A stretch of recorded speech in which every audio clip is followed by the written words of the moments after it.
Divisible by 8। क्या सही हुआ? तो यहां तक अभी पहुंच गया कि r जो है वो जो भी आएगा वो 8 से कटना चाहिए। अब 8 से कटने वाला कितना नंबर है दुनिया में? बहुत सारा है। तो अब तो फंस गए फिर। अब फिर बाइनोमियल थ्योरम का रूल लगाएंगे। बाइनोमियल थ्योरम क्या है? आप बोल सकते हैं परमुटेशन कॉम्बिनेशन का। ये हम लोग ने पढ़ा है एनसीआर जब करते हैं तो ये r का वैल्यू या बराबर भी हो सकता है। इसका मतलब एक यहां तक तो जो तुम इतना मेहनत करके बनाए उसके बावजूद तुम्हारा आंसर इनफाइनाइट आएगा। r should be divisible by, ये दुनिया में इनफाइनाइट नंबर है। अब हम लोग ये रूल लगाएंगे एनसीआर, मतलब ये r का वैल्यू किसी भी कीमत पर, r का वैल्यू किसी भी कीमत पे 1024 या उससे छोटा या फिर मैक्सिमम बराबर हो सकता है। क्या डाउट? अब हमारे पास दो चीजें, क्या 8 से डिविजिबल होना चाहिए और 1024 से छोटा होना चाहिए। अब बताओ, अब तुम्हारे पास इनफाइनाइट नंबर नहीं है, अब गिन के बताओ कौन कौन सा नंबर हो सकता है। बताओ 8 से जाए और 1024 से छोटा हो। बोलो 0 चलेगा ना? r का वैल्यू, r की वैल्यू शुड बी 0 और 8 16 24 1024। इसका नंबर ऑफ टर्म्स गिनना है। एपी का फॉर्मूला लगा सकते हैं या सीधा 8 का टेबल भी पढ़ सकते हैं, है ना। एपी का फॉर्मूला से या फिर 8 के 1024 डिवाइडेड बाय 8 कितना होता है? 8 ही का ना टेबल में आ रहा है। कितने मार्क में बैठता है? 128। श्योर ना? कर लो। 12 कहाँ 128 होगा? ये 128 और एक r की वैल्यू 0 भी है, मतलब 129 टर्म्स हो सकता है। 129 टर्म्स हो सकता है। Therefore, there can be 129. There can be 129 terms. Number of terms integral in the form of integrals in the expansion of 5 की पावर 1/2 प्लस 7 की पावर 1/8 का होल पावर 24। ठीक है, समझ में आया कि ओवरफ्लो कर गया? यहां तक बाइनोमियल थ्योरम का काम तो यही तक था बस। बाइनोमियल थ्योरम का काम यही तक था। उसके बाद तो हम लोग सोच रहे हैं कि कैसे क्या करें कि इसमें ये नहीं आए वो नहीं आए। ठीक है, एक और क्वेश्चन हम लोग करके देखते हैं। चलो करो क्वेश्चन। ऐसा ही है, हाउ मेनी टर्म्स, जो पिछला क्वेश्चन बनाए वही है, केवल लैंग्वेज चेंज है, बाकी क्वेश्चन वही है। How many terms are free from radical sign. Radical का साइन नहीं आना चाहिए, मतलब इंटीजर ही आना चाहिए, है ना। लेकिन इसमें मतलब इंटीजर से बड़ा बात है, मैंने एक्स और वाई वेरिएबल है, पावर रेडिकल फॉर्म में नहीं जाना चाहिए। How many terms are free from radical signs in the expansion of x की पावर 1/5 प्लस वाई की पावर 1/10 का होल पावर 55। बहुत बढ़िया, बच्चा लोग ने सही सही बनाया। आप लोग बताए फिर से कि r + 1 NCR x की पावर n - r y की पावर r। n कौन है इसका? फिर CR x के जगह पर x की पावर का पावर n - r, मतलब 55 माइनस y के जगह पर तो पावर, फिर हाँ x का पावर 11 माइनस y की पावर, फिर पिछले क्वेश्चन जैसा क्या करें इसको, x का power 11 minus r into x की पावर, सही हुआ ये, माइनस r प्लस r/5। ये गलत लग रहा है।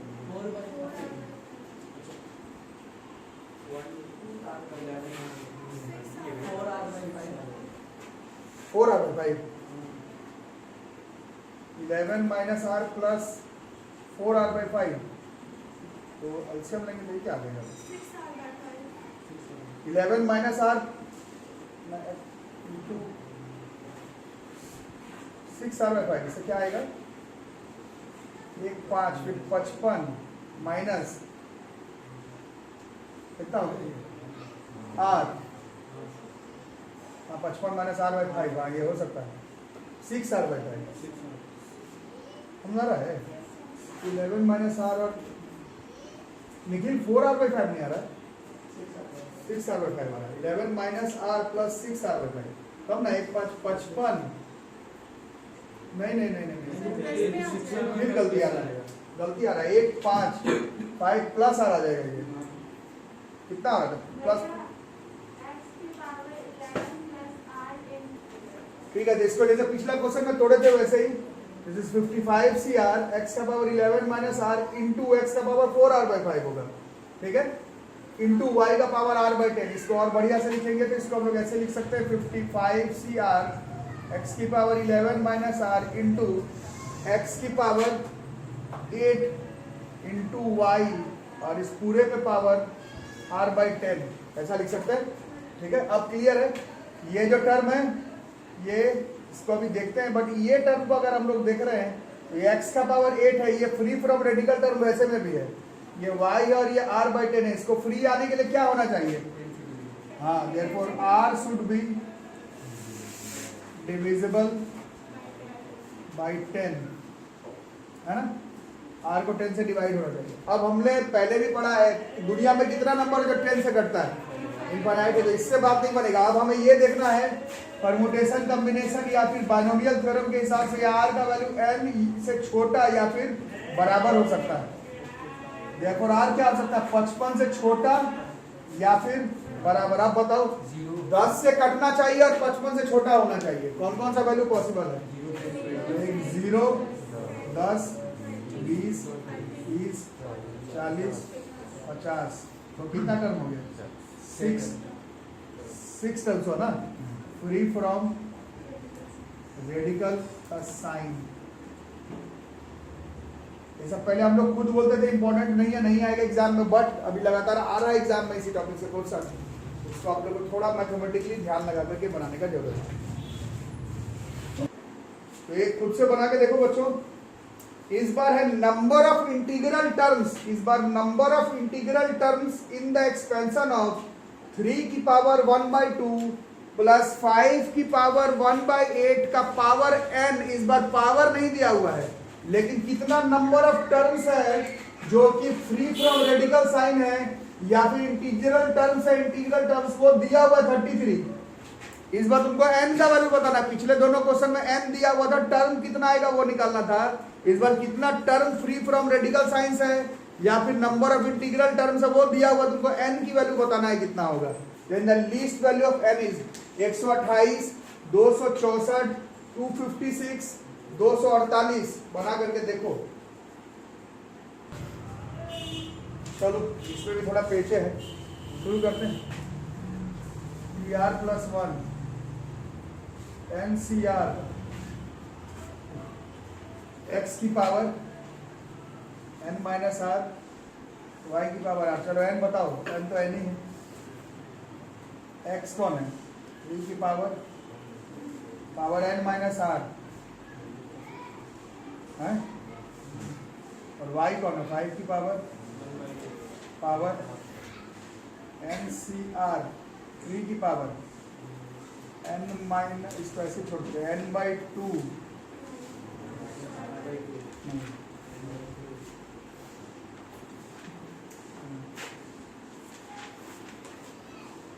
चलो ऐसे मान लो छोटे, n माइनस r/2 तो 5 की पावर r/8। हाँ, अलग ही करना पड़ेगा। 3 की पावर n/2 और इंटू 3 की पावर, अभी फिलहाल माइनस r/2 ना, फिर 5 की पावर r/, या इसको ऐसे, चलो 5 की पावर r/8। इसको कैसे करना है? ठीक, क्या करेंगे? 3 का पावर n। हाँ, तो ये जैसे पिछला दोनों क्वेश्चन में सेटअप कर लिए, तो इसमें n का वैल्यू पता ही नहीं है, इसलिए वैसे सेटअप करना थोड़ा मुश्किल है।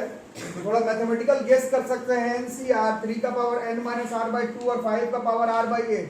अब खुद से बताओ कि इस पूरे टर्म को इंटीजर आने के लिए r किसका किसका मल्टीपल होना चाहिए? डिविजिबल होना चाहिए। r should be divisible by, ठीक है, r/2 है, ऐसे n/2 माइनस r/2 है, n/2 माइनस r/2, तो ये किससे डिविजिबल होना चाहिए? r should be divisible by 2, but इसको भी तो फ्री रखना है।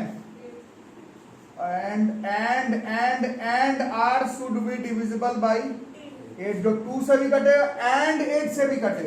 इसका मतलब क्या हुआ? Therefore r should be divisible by 8, तो r should be divisible by 8, r का वैल्यू 8 से कटना चाहिए। और क्या होना चाहिए, है ना? और बताओ r का वैल्यू किससे छोटा होना चाहिए? n से छोटा या फिर बराबर। अब बताओ क्या क्या होगा? 8 से कटना चाहिए, तो कौन कौन सा नंबर r का बन रहा है? बोलो।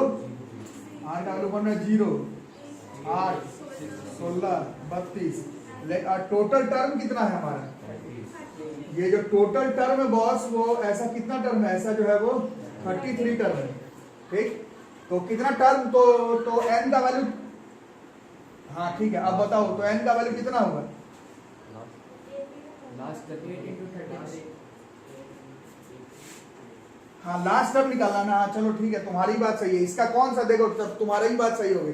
ये पहला टर्म है, ये दूसरा, ये तीसरा, ये चौथा, तो उस हिसाब से हमें कितना करना पड़ेगा? 33 कैसे? उसमें 0 भी आ रहा है। टोटल टर्म 33 है, ये पहला, ये दूसरा, ये तीसरा, ये चौथा, ये पांचवा, इस तरह से। चलो 33वां टर्म ही बता दो। एपी के हिसाब से 33वां टर्म, एपी तो पढ़े हैं, कितना हो जाएगा? a plus 32 d, but a की वैल्यू 0 से शुरू करना है। a का वैल्यू 0 से शुरू करना, 0 भी तो आ रहा है। तो आप बताओ, दिस इज 32 और कॉमन डिफरेंस कितने का जा रहा है? 8 का। दिस इज 256 आ रहा है।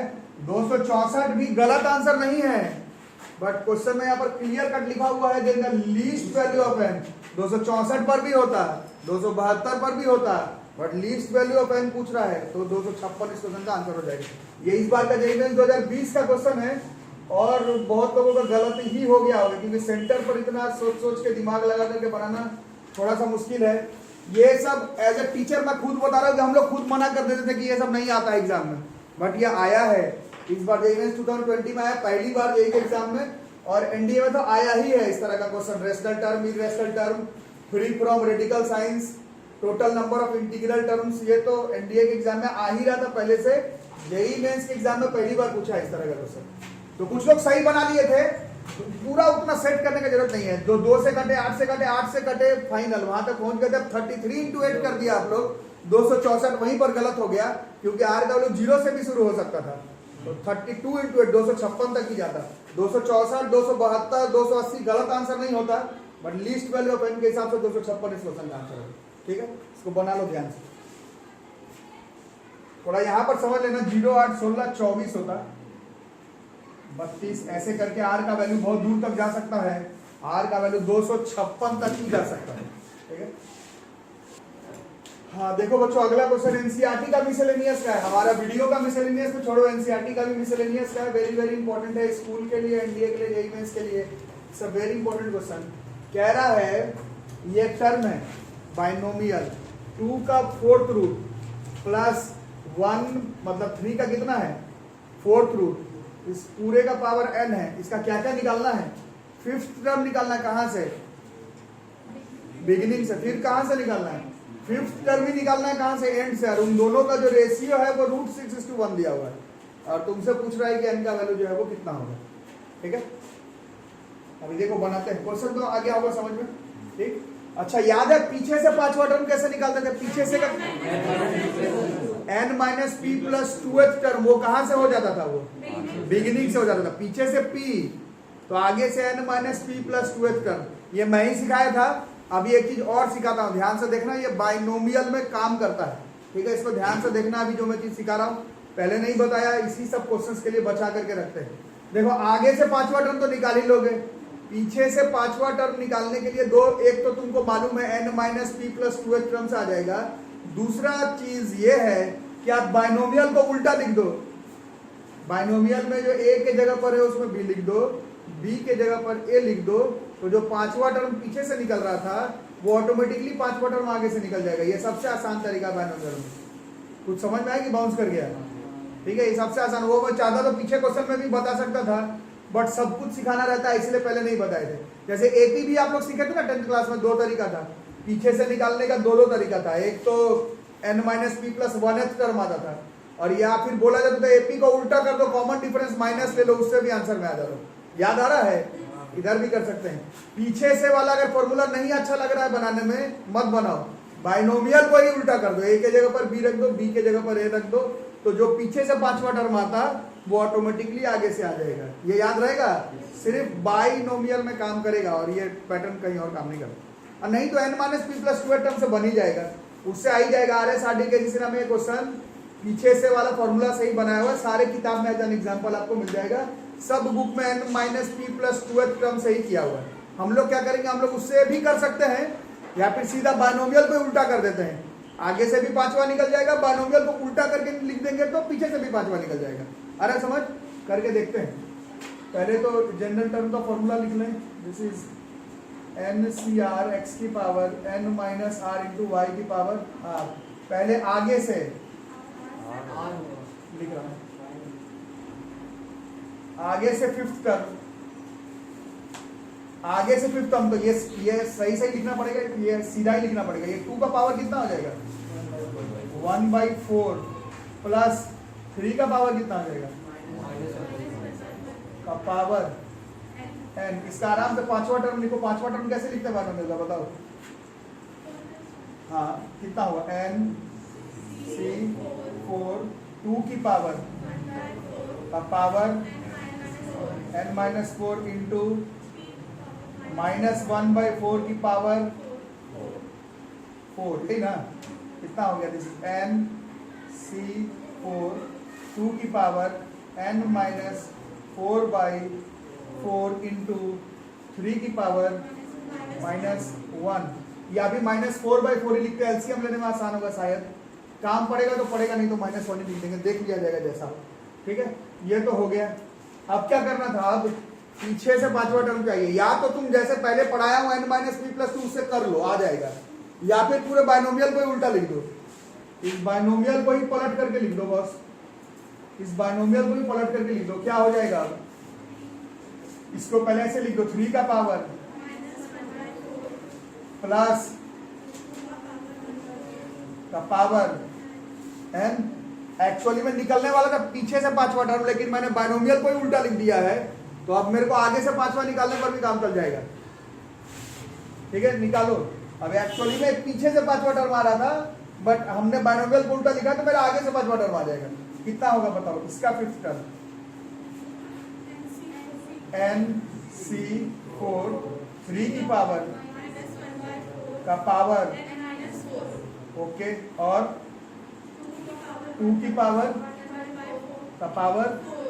अब कितना हो गया, nc4 3 की पावर, बोलो कितना हुआ ये, मतलब 4 माइनस n/4, सही हुआ ना, इंटू 2 की पावर वही 4/4। या लगता है 1/1 पर ही फायदा होगा शायद, देखते हैं किसका होगा। अब इन दोनों का क्या करना है, रेशियो निकालना है।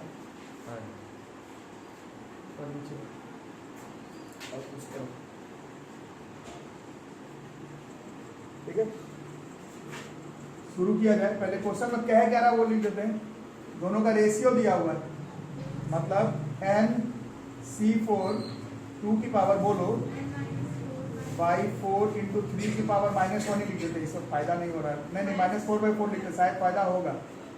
बाई n 2 की पावर 4/4 इंटू 4 माइनस n, इसका रेशियो कितना दिया हुआ है, √6:1। ठीक है, अब इसको अप्रोच करते हैं आगे, इस तरफ आ जाएंगे। करो तो बच्चों, तुम लोग बताओ तो क्या क्या कट जाएगा, nc4 कट जाएगा। आगे बताओ, 2, इसीलिए मैं रखा था, बेस सेम है, बेस सेम है तो क्या हो जाएगा, पावर क्या होता है, माइनस ना, n माइनस 4/4 माइनस 4/4 कितना हो गया, क्या बता रही, n minus 4/4 minus 4/4, n minus, sure हो ना, कितना हो रहा देख लो यार, फिर गलत हो जाएगा थोड़ा। n माइनस 4 माइनस 8/4 ना 2 का पावर n माइनस 8/4 और 3 का पावर बताओ जरा सर 3 का पावर कुछ बताओ माइनस 4/4 माइनस 4 माइनस n/4 कितना होगा माइनस 8 प्लस n मतलब वही हुआ ना n माइनस 8 3 का पावर भी कितना होगा अगेन n माइनस 8/4 कोई डाउट है ये मल्टीप्लाई में आ गया हमारा हाँ मल्टीप्लाई में आ गया मल्टीप्लाई में आ गया समझ में इसका रेशियो दिया था √6:1 अब यहीं पर थोड़ा चालाकी से करना है √6 लिखकर तो वैसे में भी नहीं बनेगा √6 को हम लोग लिखेंगे √2 इंटू √3 लिख सकते हैं ना 2 की power n minus 8/4 champion question है 3 का पावर n माइनस 8/4 2 का इज इक्वल टू 2 की पावर 1/2 इंटू 3 की पावर अब सीधा कंपेयर देयरफॉर n माइनस 8/4 बराबर 1/2 ये दो बार में कर गया n माइनस 8 बराबर 2 n is equal to now the standing question of this chapter पिछला जो 3-4 बनाया वो भी बहुत जबरदस्त क्वेश्चन था बट वो थोड़ा सा नया टाइप का होने की वजह से free from radical sine integral time उसमें थोड़ा सा हम लोग अटक रहे हैं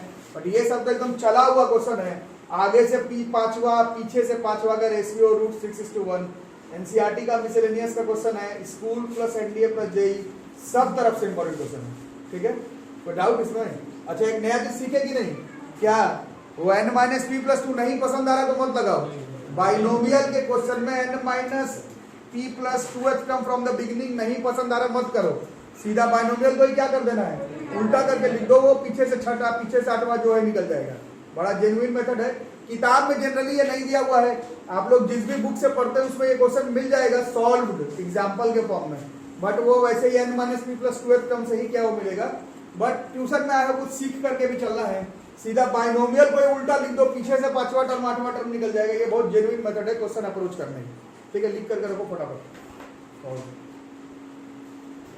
तो ऐसा एक क्वेश्चन आप लोगों का होमवर्क जो लोग अभी क्लास में अभी बनाइए और बाकी लोग वीडियो को पॉज करके या फिर ऑफ करके आराम से घर पर बनाइए हाँ इन 1/6 है क्वेश्चन है find n if the ratio of 7th term from the beginning to 7th term from end in the expansion of 2 का क्यूब रूट है 2 का थर्ड रूट प्लस 1/3 का क्यूब रूट है का पावर n और रेशियो है 1:6 आप लोग n की वैल्यू बताइए जो लोग ऑनलाइन पढ़ रहे हैं ऑनलाइन बनाइए जो लोग अभी क्लास में है क्लास में अभी बना करके बताइए इसके बाद हमें एक क्लास और लगेगा वैसे ही ये चैप्टर हो गया खत्म बट एक क्लास और लगेगा जिसमें कि मैं और भी कुछ previous year mains advance NDA का क्वेश्चन पढ़ूंगा आपका काम रहा कि आप लोग एटलीस्ट एनसीईआरटी का जितना भी क्वेश्चन है उसको बना करके रख लें मिलेंगे अगले क्लास में तब तक के लिए थैंक यू